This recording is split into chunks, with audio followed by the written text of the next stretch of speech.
Night patrol in the Solomons in the summer of 1943 meant one thing above all else. It meant watching the stretch of black water the Americans called the Slot, the channel running the length of the island chain that the Japanese used after dark to feed men and supplies south toward Guadalcanal and New Georgia, month after month, in barges too small and too numerous to stop by daylight, devil boats. That was the name Japanese barge crews and destroyer sailors had settled on for the small American craft working that channel, and the name had nothing to do with torpedoes. It had to do with what the torpedoes could not touch. The PT boat squadrons had been built and trained to hunt cruisers and destroyers, fast wooden hulls carrying 4 heavy Mark 8 torpedoes apiece, weapons meant to pass several feet under a warship's keel and detonate against the magnetic field of the hull above it. On the Japanese Navy's big ships that math held up fine, against the flat-bottomed Daihatsu barges that did most of the running down the Slot each night, a torpedo built to pass under a real hull often found nothing to pass under. Loaded, a Daihatsu drew under 3 feet of water. A Mark 8 running at its set depth could cross an entire barge's beam and never come close enough to arm. The Navy had handed these crews its best underwater weapon and pointed it at boats it could not reach with it, then left the squadrons to work out on their own what they were supposed to fight with instead. The fix, when it came out of a scrapyard rather than a design bureau in Washington. On Guadalcanal, ground crews at Henderson Field had airframes to spare that autumn. P-39 Airacobra fighters shot down or written off, each one built around a 37mm automatic cannon that fired straight through the propeller hub. Somebody worked out that the gun could be lifted whole from a wreck, bolted onto a pedestal welded to a PT boat's foredeck, and fed off the same curved, horseshoe-shaped ammunition belt it had used in the air. No office signed off on it beforehand. It went up on a boat, it worked against a barge, and the paperwork explaining where the guns had come from followed months later, once enough boats carried one that somebody keeping the store's ledger had to account for the shortfall at Henderson Field. What made the scavenged cannon the right answer was not its punch by itself. It could put out something close to 125 rounds a minute, fast enough that a barge caught broadside took hit after hit before it could turn clear of the arc. And the gun and its pedestal together weighed so little that a boat kept every torpedo tube it had started with. That second detail mattered more than it sounds like it should. The Navy's heavier answer, the 40mm Bofors, hit far harder per round. A Bofors mounted forward strained a wooden foredeck until it split planking and worked bulkheads loose within a season of hard running. And mounted aft, it usually meant giving up the rear pair of torpedo tubes just to carry the weight at all, since the crews still had to reach the mount to load and train it by hand. An Army 37mm anti-tank gun, the crude stopgap some crews grabbed before the automatic cannon reached their squadron, hit just as hard per shell, but loaded one round at a time and sat on a boat's deck looking like what it was. Artillery that had never once been built to go to sea, bolted to a hull that had never been built to carry it. The scavenged aircraft cannon was the one option light enough to add real firepower without forcing a crew to choose between the gun and the torpedoes that were, on paper, still the whole reason the boat existed. By the time factory pedestal mounts caught up with what the front lines had already worked out, the automatic cannon was standard enough that most PT boats in the Pacific carried some version of it before the war ended. The Navy never put a name on the moment ordnance stopped being about hitting hardest and started being about what a plank of mahogany could carry. It is the kind of arithmetic that survives only in decklogs and salvage reports rather than in anything printed at the time. And hitting subscribe is how to keep finding the parts of this war that nobody wrote a press release about. None of that reasoning got settled in any single afternoon, and almost none of it reached paper until a squadron commander needed to explain, weeks or months on, why one particular boat carried what it carried.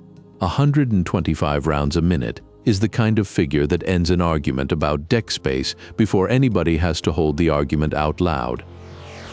And nobody bothered writing the argument down while it was still happening. Lieutenant John F. Kennedy never got the automatic cannon.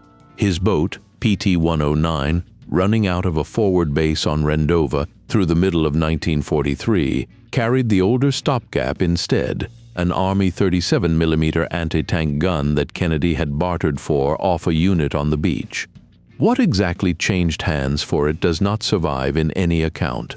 PT-109 had already been out most nights for weeks. By then, one of a dozen boats working the same stretch of water out of a base built on a spit of sand at the northern tip of Rendova, and a boat that spent that many hours a week running dark through reef-strewn water accumulated its own list of things that needed fixing before anyone got around to fixing them. The day before what became his final patrol on that boat, the crew lashed the gun down to the foredeck with heavy timber blocking, in the exact spot where a small two-man life raft had been stowed, on the theory that a working gun mattered more that week than a raft nobody planned on needing. What the night actually asked of them turned out to be neither. On the night of August the 1st, 15 PT boats went out from Rendova on a tip from Navy codebreakers who had intercepted word that a group of Japanese destroyers would run supplies through Blackett Strait before dawn. It was the largest coordinated PT operation the Solomons campaign had yet put to sea. 4 divisions worth of boats spread across the approaches to the strait in the dark, most of them carrying some combination of the same improvised guns that had been turning up on foredecks all summer. Hours earlier, a Japanese air raid on the same base had wrecked PT-117 outright and sunk PT-164 at her mooring. 2 of PT-164's own torpedoes came loose in the attack and ran wild around the anchorage under their own power before grounding themselves on the beach, still armed and still live, a stray hazard for whoever found them first at daylight. 15 boats went out that night regardless of the morning's losses. Of the 30 torpedoes fired by the 4 divisions that made contact, not one hit anything. Several ran too deep, and others exploded on their own before ever reaching a target. The boats carrying radar had fired first and were ordered home once their tubes were empty. PT-109 had no radar fitted. She and 2 others stayed on station. Nobody passed word to any of the 3 that the rest of the operation had already come and gone. Across the strait, the destroyer Amagiri was running the same route home that dozens of Japanese ships had run that summer, back from delivering troops and supplies to the garrison at Vila, moving dark to clear open water before American aircraft could find her at first light. Her captain, Lieutenant Commander Kohei Hanami, picked up a low shape ahead in the darkness at something over 1,000 yards. He had a choice in front of him. Opening fire would have marked his own position for anything else working the strait that night. Closing the distance and letting his hull do the work would not. What happened across the next half-minute has never settled into one account. Hanami himself said afterward that he gave the order to turn toward the American boat on purpose, that no part of it was accident.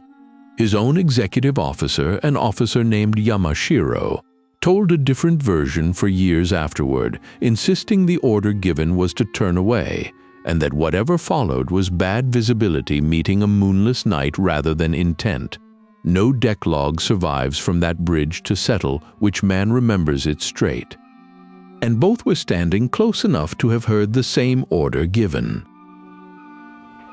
On PT-109, Kennedy called for the boat to come around toward the shape closing on them, meaning to bring a torpedo to bear before the range closed further.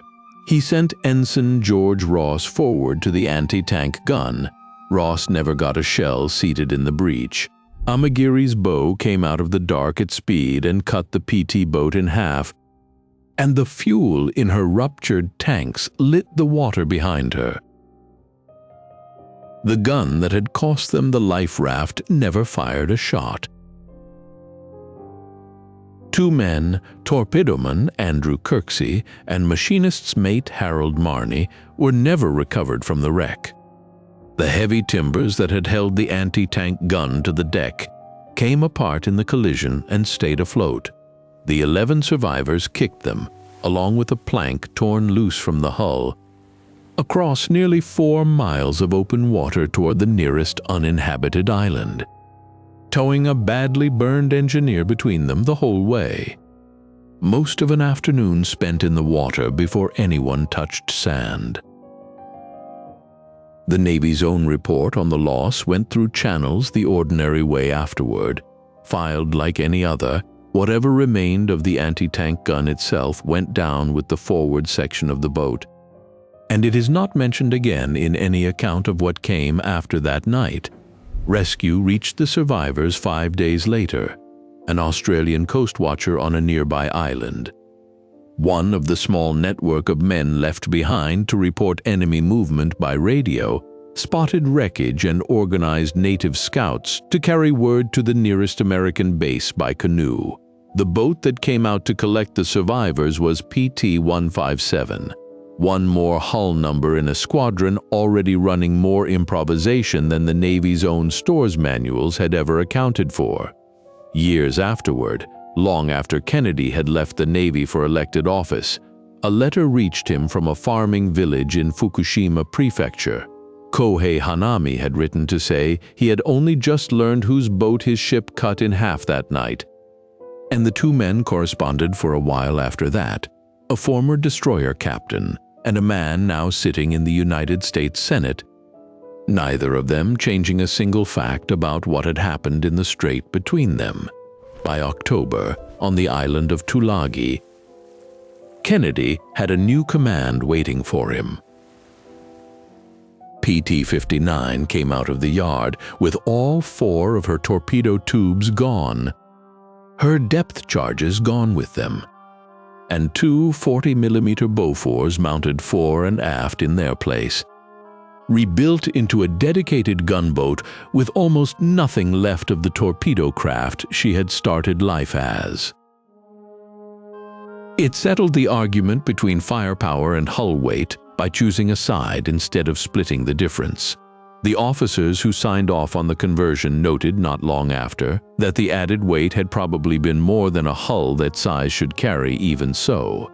It was a fair note to make about PT-59.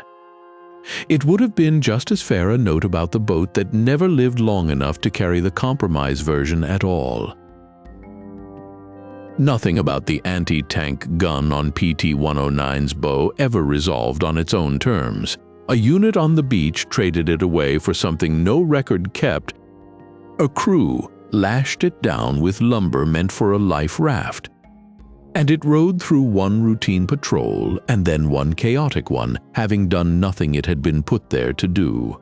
What survives in the record is thorough about the boat, the destroyer, and the 4 hours it took 11 men to swim clear of what was left of both. About the gun itself, past the instant nobody could get a shell into it in time, there is nothing further written down.